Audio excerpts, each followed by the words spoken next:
Atención Colombia, tremenda lavada de cara que le pegan a estos magistrados que inician una investigación contra Gustavo Petro. Se trata del señor César Lordoy y la magistrada Maritza.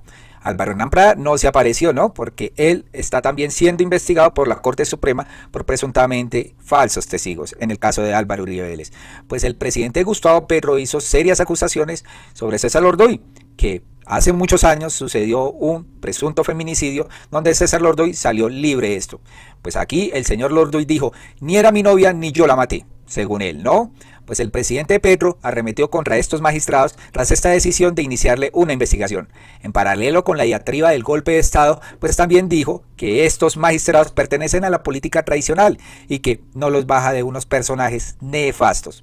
En una de sus acusaciones, Gustavo Petro señaló al presidente del CNE, César Augusto Lordoy, de estar involucrado en este grave feminicidio. Textualmente dijo el presidente, el señor Lordoy ha sido vinculado a casos graves, como el asesinato de su novia que tenía. Estos son los personajes que están tomando decisiones sobre el voto popular. Pero vamos a ver cómo el señor Lordoy se defendió en los micrófonos de Blue Radio, ¿no? Diciendo que la escopeta se accionó sola cuando sucedió este feminicidio y que mató a Alicia Rivaldo, según el presunto feminicida, ¿no? Y hay que aclarar, que no nos engañe, porque este señor está libre, no porque se haya probado su inocencia, sino por vencimiento de términos. Miren el cinismo. Dijo anoche el presidente Petro que usted estaba vinculado al asesinato de una novia. Ni era su novia, no es cierto. Ni usted la mató, ¿es lo que le estoy entendiendo? Ni era mi novia, ni yo la maté. Así se demuestra judicialmente. Doctor Lordoy, Alicia Rivaldo trabajaba con usted en ese momento en Coffee Shop en Barranquilla. Y si cometo alguna imprecisión le pido que me ayude a corregirla. Lo que en su momento se dijo, eso fue en el año 79, es que usted estaba manipulando una escopeta, se le dispara y la bala mata a Alicia Rivaldo. ¿Eso pasó? Yo no estaba manipulando la escopeta. La escopeta la estaba manipulando el senador que me estaba explicando cómo funcionaba. Y la escopeta se accionó cuando la escopeta pegó contra la pared. Pegó con la pared, es decir que la pared la mató. Increíble hasta dónde llega el cinismo. ¿Quién fue el responsable? ¿Fue un accidente o fue un asesinato? ¿Quién fue el responsable de eso? Fue un accidente. La pared. Se demostró que la escopeta se había accionado contra la pared. Y eso fue lo que ocurrió con relación a César Lordoy. Vale. ¿Pero la accionó el vigilante o la accionó usted? Yo no la accioné, la escopeta, según las pruebas que recuerdo, se accionó al golpearse contra la pared. No, o sea, la pared fue la asesina de Alicia, ¿no? Increíble. No sé, Rick, parece falso. Parece muy falso, señores. Vamos a ver qué dice aquí la gente. Qué vergüenza para la justicia colombiana que un feminicida le haya acabado la vida a una colombiana. Y este de magistrado del CNE y acusando al presidente para tumbarlo. Esto solo sucede en Macondo. Otra persona dice... Y César Lordoy asegura que el asesino de la muchacha fue una pared que accionó el arma. Y el señor ha sido congresista y hoy es el magistrado del Consejo Nacional. Y con todo este recorrido hace responsable del asesinato de la muchacha a una pared que le disparó porque se accionó esa arma. Es increíble, señores. El otro magistrado o magistrada, Maritza Martínez, también apareció en Blue Radio y denunció que Petro inició una campaña de desprestigio en su contra. En un comunicado, la magistrada del Consejo Nacional Electoral del CNE dijo que los señalamientos del presidente dejan expuesta su seguridad y la de su familia. Se victimizan, ¿no? Pues la magistrada Maritza Martínez respondió a estos señalamientos del presidente, quien aseguró que ella era una esposa de un paramilitar procesado. A través de un comunicado, la magistrada calificó esos recientes señalamientos como una campaña de desprestigio, que según ella no solo afecta su reputación, sino también la de su familia. Ella dice, el presidente de la República ha iniciado una campaña de desprestigio que lesiona gravemente mi nombre, mi honra, mi reputación con la de mi cónyuge. Ahora Martínez aseguró que sus actuaciones se han desarrollado en el marco del debido proceso y con estricto apego a la legalidad. Las sugestivas, imprecisas y falsas acusaciones de las que hacen eco los subalternos y seguidores del jefe de Estado dejan expuesta la seguridad, la integridad física y la de mi familia, ¿no? Es lo que dice la señora acá. Pues el choque entre el presidente y la magistrada se da tras la decisión del CNE de formularle cargos. Pero vamos a ver cómo también le lavaron la cara pues a esta señora en Blue Radio. Y debo preguntarle lo mismo sobre el tema personal a la doctora Maritza Martínez, que también es integrante del Consejo Electoral y de quien dice el presidente Petro que es o era la esposa de un paramilitar. Doctora Martínez, buenos días. Buenos días, Néstor. Un saludo para usted, la audiencia y todos los... la mesa de trabajo. La señora Maritza, hasta hace poco, no sé si aún era la esposa de un señor paramilitar condenado o procesado que era jefe político del Meta. Doctora Maritza, ¿esto es cierto? Bueno, lo primero que tengo que decir, Néstor, es que no quisiera entrar en controversias con el presidente, sobre quien siempre me referiré con consideración, con respeto, porque representa la institucionalidad, así como la representamos nosotros en CNE. Consideré oportuno pronunciarme con un comunicado de prensa sobre la intervención que el presidente hizo y que han replicado algunos de sus subalternos, porque de estas palabras han surgido unas amenazas y unas agresiones en mi contra que eventualmente deben poner en riesgo mi seguridad y la de mi familia. Sobre eso que usted me pregunta, Néstor, tengo que decir es absolutamente falso. Yo nunca había oído ese nivel de mentiras respecto de quién es mi cónyuge. Jamás ha sido procesado, jamás ha sido condenado por paramilitarismo, nunca ha sido un jefe paramilitar, tuvo una investigación de la cual fue absuelto por las máximas instancias. Con esta justicia. Y de esta manera, pues no quiero volver a referirme a esto, porque adicionalmente de este señalamiento surge un tipo, lo que nosotros llamamos una violencia simbólica, que es invisibilizarme a mí, mi formación, mi ser, mi responsabilidad, mi autonomía, para trasladársela en este caso a ser la esposa de. Sí, doctora Maritza, mire, yo le digo respetuosamente, no quiero cometer el mismo error del presidente. Usted es usted y su marido es su marido. Y a usted se la debería juzgar o evaluar por lo que usted hace y no por lo que hace el marido. Como uno no evalúa al presidente Petro por lo que hace la esposa del presidente Petro. ¿Cierto? Pero si me deja... Pero adicionalmente le agrego, Néstor. Señora. Sí, le agrego, nuevamente le reitero, mi esposo jamás ha sido procesado ni condenado por paramilitarismo, investigado y absuelto en instancias tempranas de una investigación. Entonces, ni lo uno ni lo otro, ni se me pueden dividir. Haciendo la claridad, doctora Maritza, de que usted es usted y su marido es su marido, debo preguntarle, porque como lo dijo el presidente Petro anoche, sigue siendo su marido, no es que se hayan separado. Sigue siendo mi esposo, por supuesto, vale. Y espero que lo siga siendo por siempre. Y en segundo lugar, su esposo, no su ex marido, como dice el presidente Petro, fue investigado ¿por qué razón? Fue investigado porque cuando era gobernador tuvo que enfrentarse de manera frontal a los grupos paramilitares que intentaban acceder a los espacios políticos. Y de allí, por supuesto, hubo retaliaciones, testigos falsos. Más o menos es una situación similar a la que vivió una persona a quien respeto mucho, que es el exministro Luis Fernando Velasco. Y el hecho de haber sido procesado, en este caso pues ni siquiera se llegó a esa instancia, pero en ese caso sí, y fue ministro del presidente Petro y en ese caso no tuvo ninguna objeción. No. Yo sí quiero dejar esa claridad y también decir, yo no me voy a seguir refiriendo a esto, seguiré respetando al presidente, pero... Seguiré respetando, pero le inicia una investigación. No más aquí esta fotico. Esta foto demostraría la independencia y honorabilidad de la magistrada del CNE, Maritza Martínez, que hace parte del golpe de Estado contra el presidente Gustavo Petro. Nada más que agregar aquí, muy feliz con el expresidente Iván Duque, ¿no? Pues des en cuenta, señores, más escándalos de corrupción, dicen acá. Maritza Martínez obtuvo contratos del gobierno de Iván Duque que beneficiaron a su círculo familiar y político, presuntamente, pues esa señora le pagó el favor a Iván Duque, no votando las objeciones de la JEP en el Congreso. Con esta gentuza, ¿qué garantías puede tener la investigación contra el presidente Petro? Escúchenlo ustedes mismos. La senadora Maritza Martínez de la U fue una de las que se retiró sin votar y también una de las que más protestó cuando la criticaron por mermelada, pero Noticias 1 encontró que una de sus zonas de interés electoral fue beneficiada por el gobierno hace pocos días, con una adjudicación de un presupuesto para electrificación rural hasta 40 veces superior al resto del campo. Miguel Ángel Peñaranda. El pasado 4 de abril, la ministra de Minas y Energía, María Fernanda Suárez, junto con 4 de sus subalternos del sector energético, hicieron un comité para aprobar las inversiones en proyectos eléctricos para zonas rurales del país. Oportunidad energética que hay. De los 31 proyectos aprobados, para los cuales fueron asignados 99.800 millones de pesos en total, más de la mitad fue asignado al Guaviare, mediante un contrato por 41.240 millones de pesos y otro por 4.852, en total más de 46.092 millones de pesos.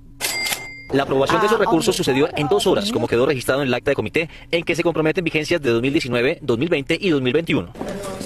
Esta imagen de la senadora llanera Maritza Martínez se hizo famosa porque era la constancia de que se retiraba de la plenaria del Senado el 30 de abril sin votar contra las objeciones presidenciales a la estatutaria de la JEP, como se lo había ordenado la U, su partido. como aquella que toma la mitad más uno de los miembros. La senadora Martínez junto con su esposo Luis Carlos Torres son padrinos políticos de varios líderes comunales y regionales en todos los departamentos de los Llanos. El presupuesto de 46.092 millones de pesos de Energoaviare ayudaría a las elecciones regionales de octubre. Con claridad que vamos por el camino correcto. Los políticos de esa zona fueron los primeros en celebrar la adjudicación de los recursos para la ampliación eléctrica rural de su departamento. La senadora Martínez, 8 días antes de conocerse la decisión oficial que aprobó los proyectos, ya estaba anunciando sus beneficios presupuestales. Tenemos también la expectativa de sacar muy pronto un gran proyecto de electrificación, como esos que hemos podido también ver realizados en los últimos tiempos. Muchas gracias. Vamos a seguir trabajando de la mano de la dirigencia regional. Esa dirigencia regional a la que se refiere la senadora estaría conformada por sus candidatos: Alexander Quevedo a la alcaldía de San José del Guaviare, Edgar Giovanni Palacio a la gobernación, Jason Pineda, ex concejal y candidato a la alcaldía del Retorno, diputado Jason Ferney Rojas, quien espera repetir en la asamblea de San José del Guaviare, y Yamil Vanegas, aspirante a la asamblea. ¿Cómo la ven, señores? Y que son muy independientes, ¿no? Muy independiente la señora Maritza, ¿no? Pues también acá dicen, están activados los medios tradicionales, Caracol y RCN, lavándole la cara a los magistrados del Consejo Nacional Electoral. Este informe de Cuestión Pública en El Espectador nos muestra que la magistrada Maritza Martínez es heredera política de su cónyuge, el presunto parapolítico Luis Carlos Torres Rueda. ¿Qué quiere decir eso? Porque Caracol y RCN ayer todo el día entrevistaron y no le preguntaron sobre este tema, calladitos, ¿no? Y no buscaron a Álvaro Hernán Prada tampoco. Martínez ingresó al terreno político en 2007 en su natal Meta y es senadora del partido de la U desde 2010. Es la heredera política de su esposo Luis Carlos Torres Rueda, quien renunció a su curul en el Senado en 2007 al ser investigado por parapolítica. Según informó la Fiscalía en su momento, Daniel Rendón Herrera Arias Don Mario declaró que Torres Rueda asistió a una reunión con el paramilitar Miguel Arroyave, en la que también estuvo presente el hermano de la senadora y su madre Gladys Martínez. En 2008, la Procuraduría lo destituyó e inhabilitó por 10 años por irregularidades en la contratación mientras fungió como gobernador del Meta. En 2011, sin embargo, esa entidad tumbó la inhabilidad y hasta ahora las investigaciones por nexos con paramilitares del sur del país no se han concretado en acusaciones. Mientras eso ha pasado con el historial de su cónyuge, Maritza Martínez ha sido elegida desde hace 9 años, impulsada por la estructura política que forjó Torres Rueda. En los 3 periodos que lleva en el Congreso de la República, ha estado en la Comisión Quinta del Senado, la cual está dedicada a temas agropecuarios, de medio ambiente, adjudicación y recuperación de tierras, recursos del mar, minas, energía y corporaciones autónomas regionales.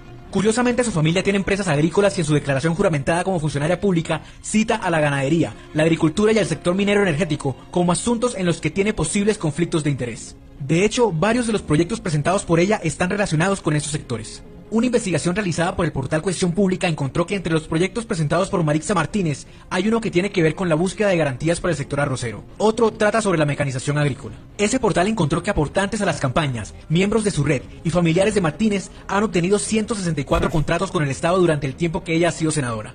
Esos contratos suman más de 35.790 millones de pesos según los registros del Sistema Electrónico para la Contratación Pública.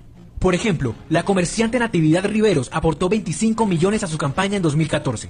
Su empresa Multiservicios y Suministros del Llano SAS ha celebrado 16 contratos con la Alcaldía de Castilla la Nueva Meta entre 2015 y 2017 por un valor de más de 4.288 millones de pesos. Su cuñado Jorge Hernando Torres Rueda ha contratado 5 veces con el Estado entre 2014 y 2018 por más de 747 millones de pesos, todos con la Fiscalía General de la Nación.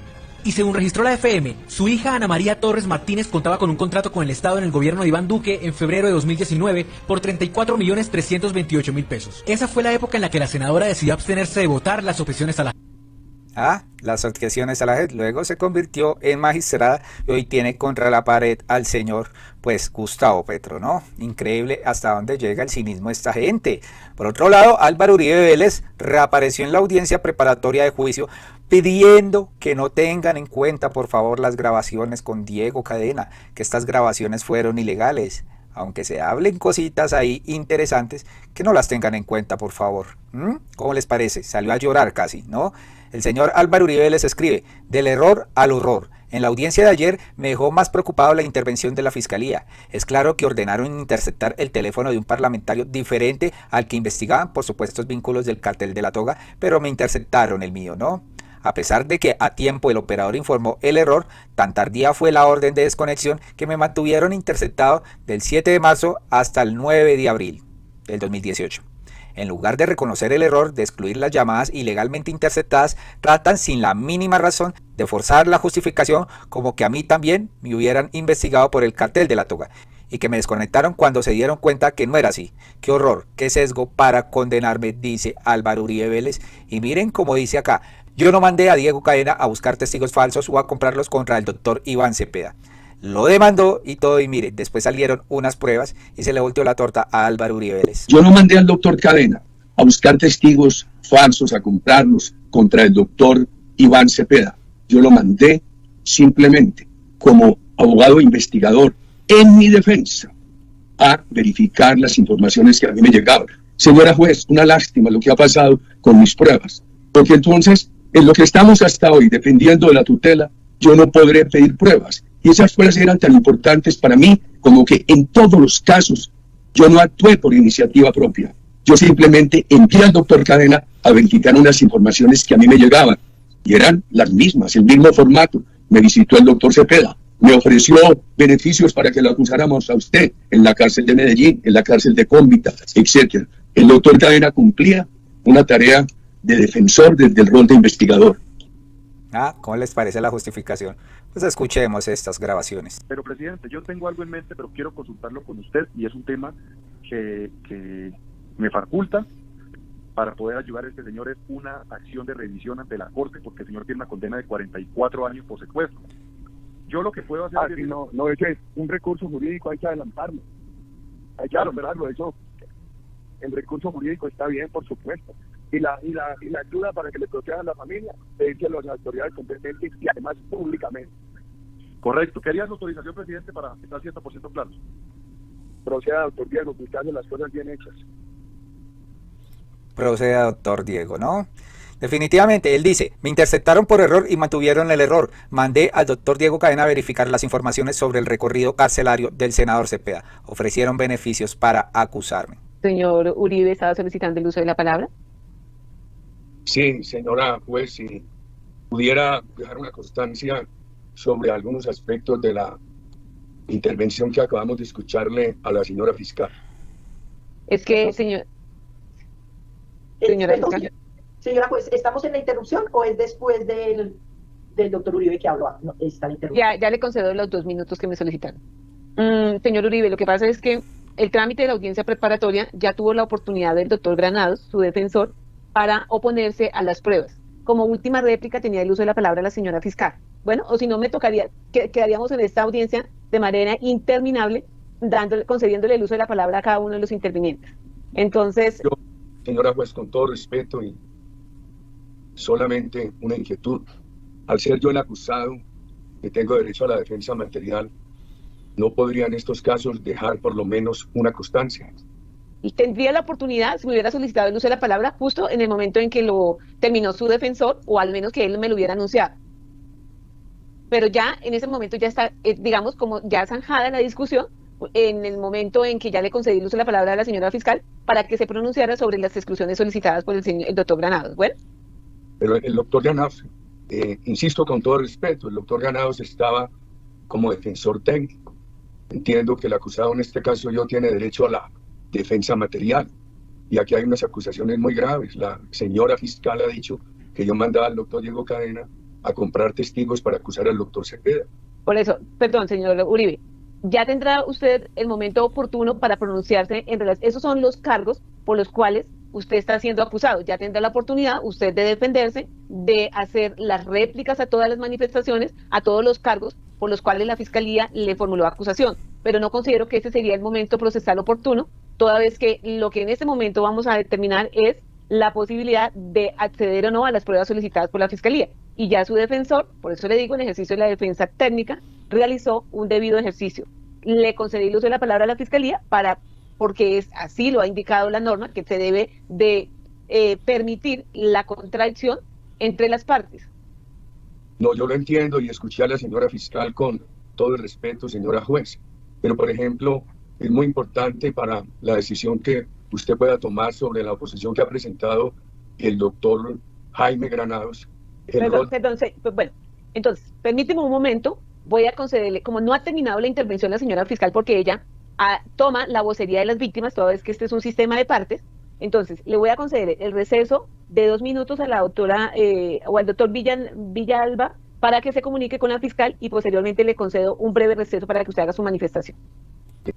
El señor se encuentra muy triste, muy desanimado, porque sabe lo que se le viene, ¿no? Como ya no tiene una fiscal de bolsillo que le daba pues preclusión o solicitaba preclusiones como Gabriel Jaimes y demás, pues lógicamente se encuentra perdido. Además que la defensa a veces lo deja aquí, intervenir solo. Gracias, señora juez. Muchas gracias, señora juez. Quiero dejar estas constancias sobre 3 puntos. El alcance de la instrucción en la Honorable Corte Suprema de Justicia, el rol del doctor Diego Cadena y el tema de que se conocían las interceptaciones. A mí me preocupa mucho que en este juicio, por el respeto, por el temor a la Corte Suprema de Justicia, no puede haber, de acuerdo con los hechos y con las pruebas, unas modificaciones a lo que fueron sus conclusiones, por ejemplo, en la resolución que resolvió mi situación jurídica y que me decretó una medida restrictiva de la libertad. Todo respeto a la Corte, pero yo creo que, como todo instructor, en las partes subsiguientes del proceso se puede separarse de lo que diga la Corte, como de cualquier instructor. Porque cuando he escuchado varias veces a lo largo de estos años que hay una referencia a lo que dice la Corte como que fuera inmodificable, como que no se pudieran apartar de esa referencia, digo, estoy condenado. Quiero dejar esa constancia. Lo segundo, el doctor Jaime Granados habló esta tarde del concepto amplio del defensor jurisprudencial. La señora fiscal lo ha reducido solamente al defensor técnico. Miremos, si el doctor Cadena, como investigador, abogado investigador, no hubiera estado en una actividad de defender mi reputación, pues yo lo habría contratado a él o a otro desde 2011, cuando Monsalve me acusó. Sin embargo, nada dije hasta el 2018. ¿Sabe por qué lo dije? Y aquí es muy importante que le quede claro a usted, señora juez, lo trató de decir el doctor Juan Felipe Amaya, porque solamente en el 2018, fui informado por una persona que Monsalve afirmaba, por Vicky Jaramillo, que Monsalve afirmaba en la cárcel que él había mentido. Entonces, así fueron todos los casos. Señora juez, una lástima lo que ha pasado con mis pruebas, porque entonces, en lo que estamos hasta hoy defendiendo de la tutela, yo no podré pedir pruebas. Y esas pruebas eran tan importantes para mí como que en todos los casos yo no actué por iniciativa propia. Yo simplemente envié al doctor Cadena a verificar unas informaciones que a mí me llegaban y eran las mismas, el mismo formato. Me visitó el doctor Cepeda, me ofreció beneficios para que lo acusáramos a usted en la cárcel de Medellín, en la cárcel de Cómbita, etcétera. Todo apunta a que Uribe es, ¿no? Presuntamente, ¿no? Y no Iván Cepeda, que pues ha demostrado su rectitud. Quiso ir por candela y salió quemado, señores. Colombianos, hasta acá este video, por favor compartan, suscríbanse y nos vemos en uno próximo. Muchas gracias por escucharnos.